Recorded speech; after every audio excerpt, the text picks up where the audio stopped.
So it's day 6 of the Middle Eastern war, and unfortunately the flames of the war has now reached India's doorstep. The spotlight is on the Iranian warship, which was invited by India for a joint naval exercise and then struck down by America off the coast of Sri Lanka on its way back.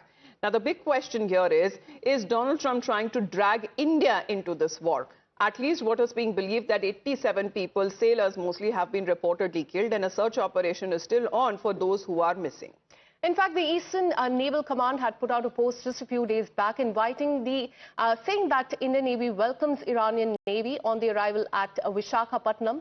Today, on her journey back to Iran, America's Torpedo sent her to a silent death. Now, this was confirmed by the U.S. Secretary of War. Listen in to what he said. An American submarine sunk an Iranian warship that thought it was safe in international waters. Instead, it was sunk by a torpedo. Quiet death. The first sinking of an enemy ship by a torpedo since World War II. Like in that war, back when we were still the War Department, we are fighting to win.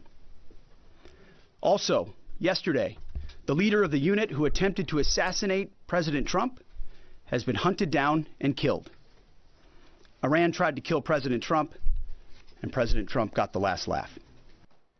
Well, Rishabh is connected with us right now. Rishabh, this is very, very close to India. However, international waters, but as far as the concerns that have been raised, it is also very close to where it comes to Sri Lanka, because there also concerns have been raised over how it could happen as far as when it comes to very near to the international waters that we are looking at, which is actually, amounting to the area which also falls under Asia, Sri Lanka, and the presence of the Indian Navy. Well, definitely, see, Indian Ocean region is our backyard. This is something that is now raising the concern that in our backyard, a warship of Iran that was returning from the Milan exercise that India conducts annually, and that Iranian warship Dena was returning from Visakhapatnam. The leader of the captain of that ship met Indian Army or Indian Navy officials. The Iranian Navy chief met Indian Navy chief as well on 19th of February. And on 25th, the Milan exercise got over, and this ship was returning to Iran while it was torpedoed south of Galle, near Sri Lanka in the international waters. Yes, in the international waters, but in our backyard. Remember, there has been instances where India has put its foot forward and put its foot, very clearly that there will be no interference in the region. There was a time when America wanted to put a Voice of America transmitter in Sri Lanka. India opposed it back then, that it will be used for military transmission as well, and India will not allow that to happen in the island nation as close as Sri Lanka. And after that, there was a Sri Lanka-India accord also signed for that matter. That aside, now the questions are being raised that why is India so silent, and why has there been no statement or any reaction that has come in from the government of India.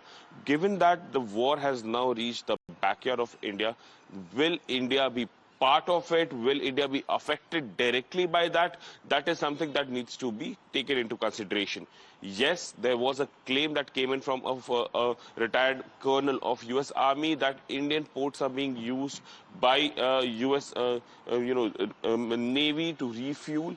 That has been termed negative by the External Affairs Ministry. All right. They have fact-checked this claim on social media platforms. But having said that, the main concern remains that if this is happening in backyard of India, how is India going to tackle this? Absolutely, and that's very concerning because the war has reached India's backyard. Stay on with us, Rishabh. Believe it or not, politics has already started into such a serious escalation. Congress leader Pawan Khera, in a targeted attack at the Prime Minister, and also Bharatiya Janata Party, questioned the credibility. Congress also goes on to claim that no other government would have allowed what happened under Prime Minister's watch. They also raised several questions repeating the surrender jibe as well. Let me take you through the questions that the Congress party has asked. Question number 1 to the Prime Minister and BJP. Will the Prime Minister apologize to Iran is what Pawan Khera of the Congress Party has asked. Also going on to ask, will the Prime Minister show some condolences to Iran? Question number 3, will the Prime Minister help Lankan Navy in the rescue operations? Will the Prime Minister wait and seek permission from Tel Aviv and the US on this? So those are the questions that have been raised by the Congress Party as far as Prime Minister and the Bharatiya Janata Party is concerned, Amita. Absolutely, because this is the closest that Indians have now felt the Iran war close to home. In fact, not to forget, the Congress Party has also shown its support for Iran.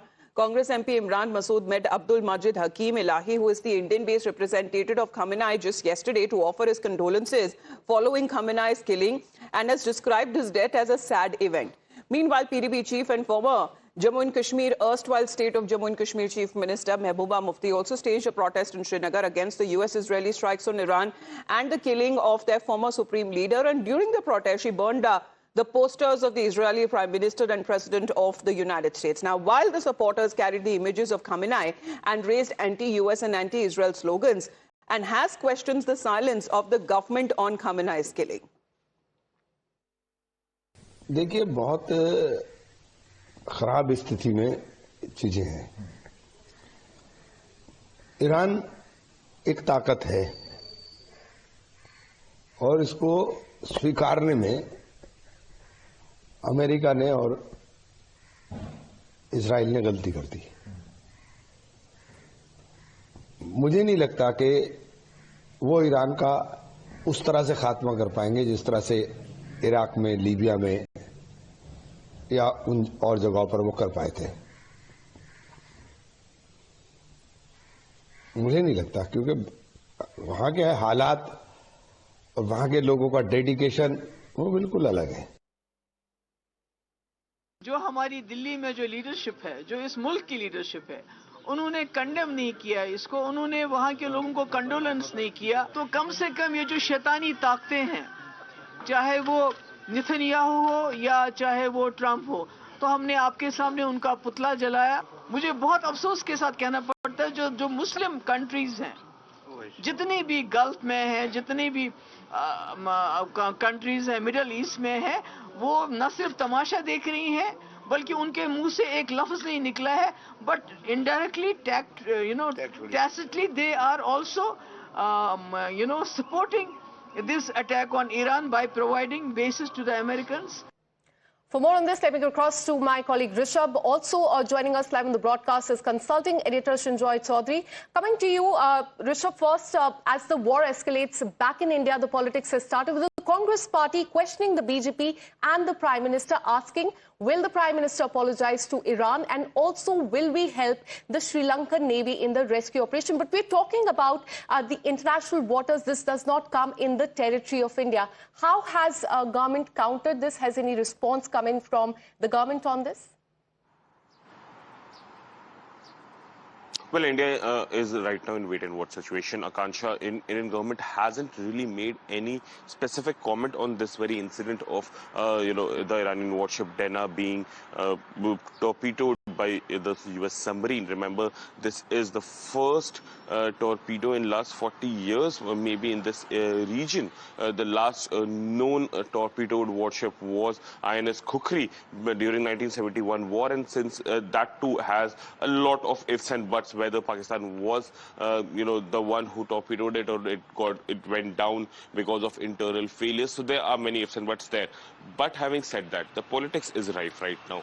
Be it Mehbooba Mufti, be it Congress Party, they are now seeking answers from the government and asking them that what is your stand. Remember, India has been partnering with Iran on Chabahar. Remember, Hardeep Puri actually went to Chabahar also to inaugurate that, and traditionally we have been taking oil from Iran as well till 2016, when the secondary sanctions came in on Iran from US. India stopped it. So there have been traditional relationship between India and Iran, and now the government, the opposition is questioning government that whether India has any stand or not. Well, those questioning as far as if India has a stand, well, very much so, because India has time and again reiterated that we stand for dialogue and diplomacy. And that has a concern that has been raised by Prime Minister Narendra Modi as well at the time when he spoke to several leaders of the different states in the Gulf, especially who've been affected by this unprecedented development where they too are now being struck by Iranian drones and missiles. Please to